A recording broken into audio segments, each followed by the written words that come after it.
Peace. Welcome to Value Talks, the podcast where you dig deep into what truly matters to you.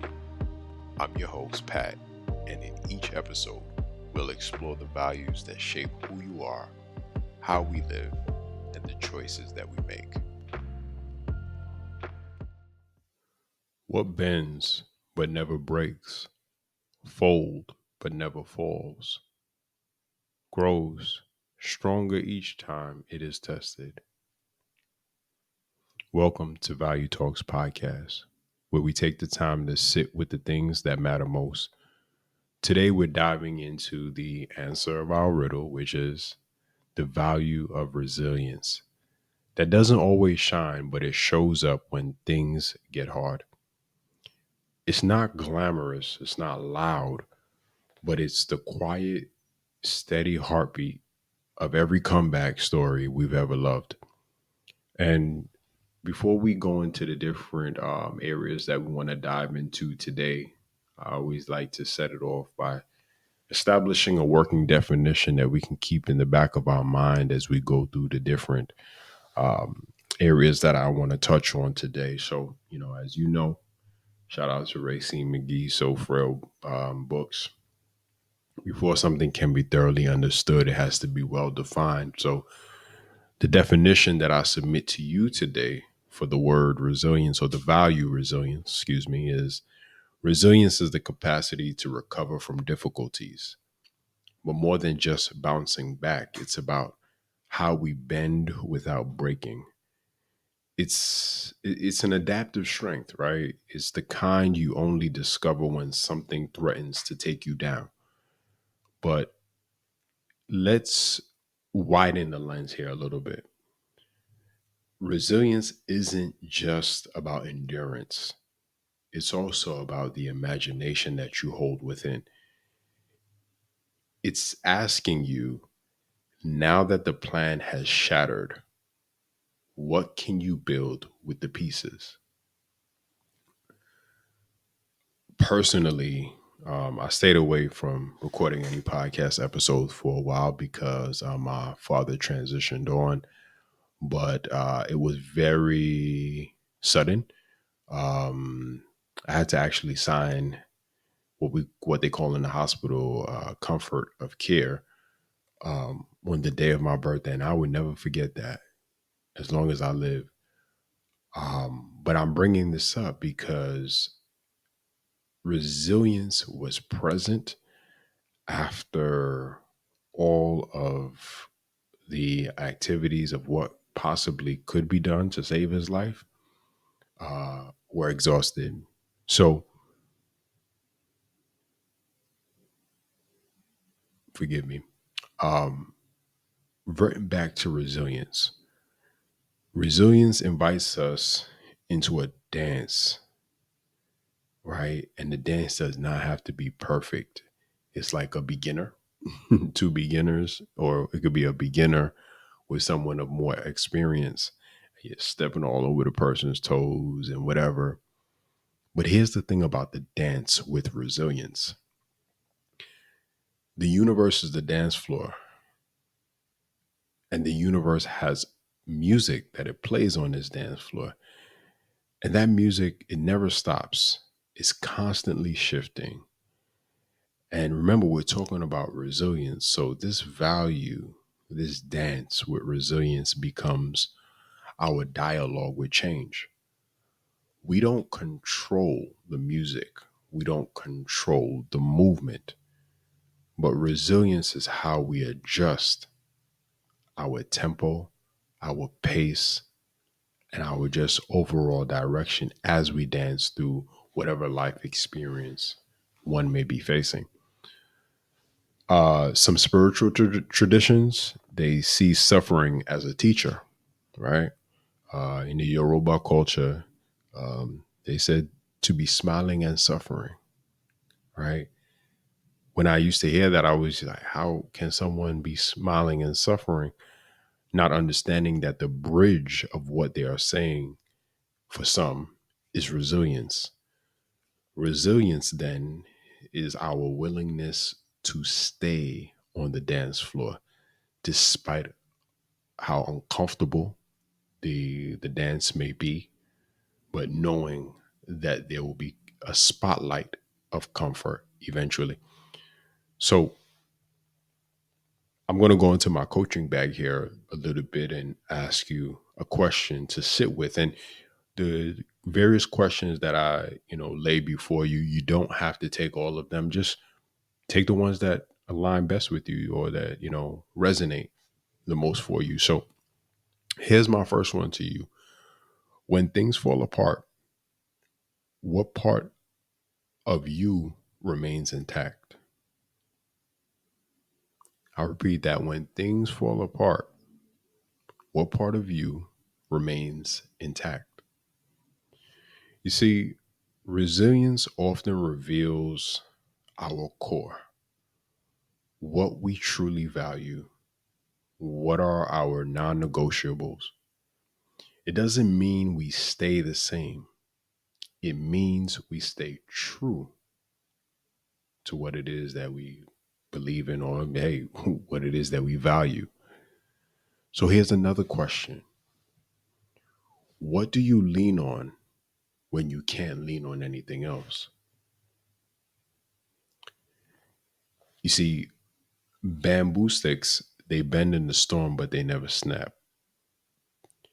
Muscles grow through micro tears when you're in the gym, working out, and stuff like that. And maybe our spirits do too. So, resilience isn't resistance, it's flexibility with depth to it, right? Everybody in this life is going to go through experiences, maybe one or multiple experiences that make them resilient against something or just flexible within um, a life experience that may pop up in their life. So let's look at the different stages of life that you may encounter resilience, or you may see a family member or friend encountering resilience. And we're starting off with childhood, right?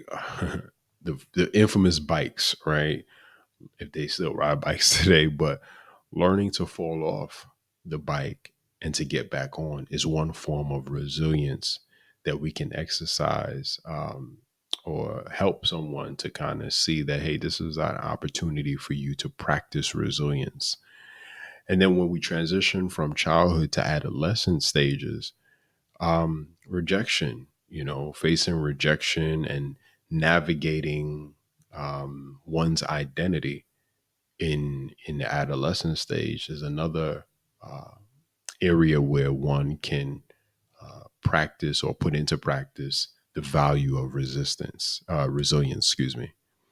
And then when we go from adolescent stage, we ultimately have to become the infamous adult, right?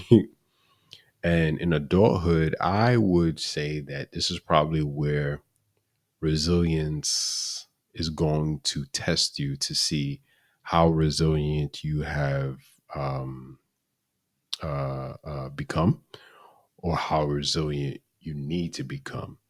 Because here is where you face, grief.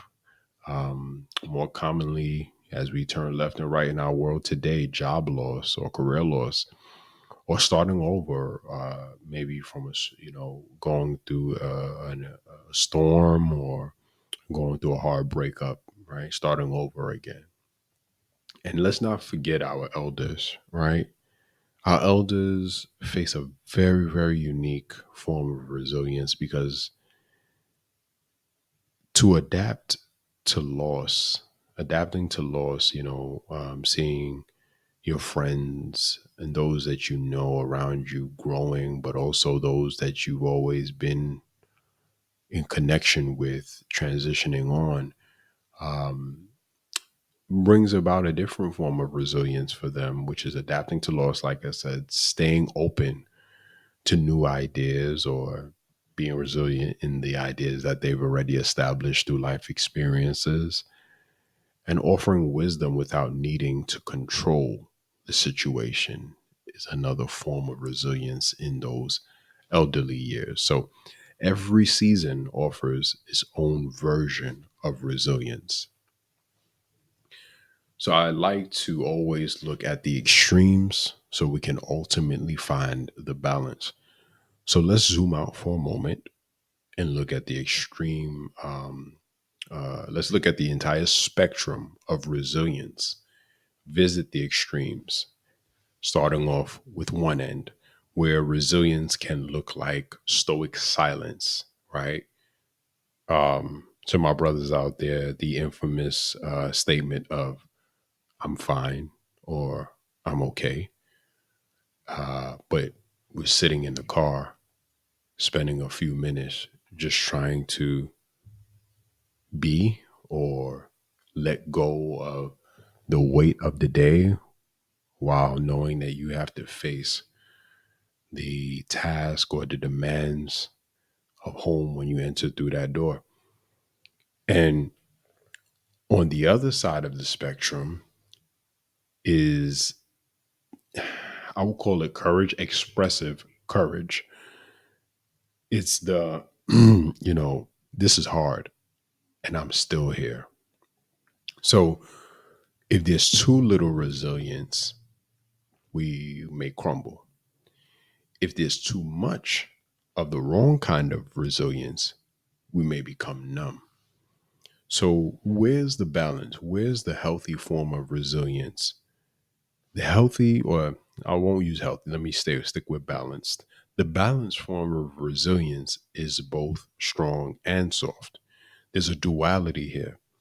It allows grief and growth, it allows scar tissue and movement, not just to hold things, right? So, with resilience, maybe it isn't about bouncing back to who we were.